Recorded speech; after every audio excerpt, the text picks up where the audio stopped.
I went out to grab a coffee, not expecting much, when the attendant casually asked, "Going to work?" I shook my head, and he simply suggested, "Why not go for a hike?" That was all the motivation I needed. I hopped on my motorcycle and headed straight for Kive Trail, riding to the intersection of Y Mountain. The target? Provo Peak.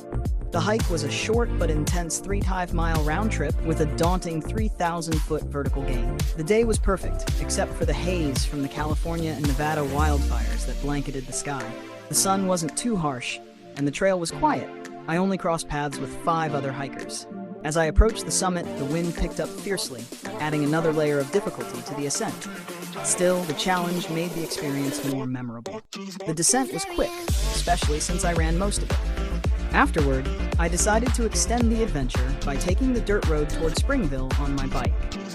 It was a fantastic ride until about a mile before the trail ended. That's when things took a turn for the worse. A construction crew was working on the trail, and the bulldozer had left a thick layer of loose dirt. My adventure bike, which wasn't equipped with dirt tires, struggled to find traction. I fell at least 6 times in that single mile. It felt like the longest mile of my life. Since the hike was unplanned, I didn't have the right gear, which made each fall a bit more painful.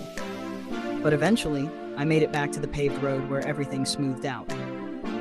To celebrate, I headed straight to Timpanogos Hiking Company to grab my Provo Peak patch. 7 peaks left to complete. An awesome hike, despite the bumps along the way.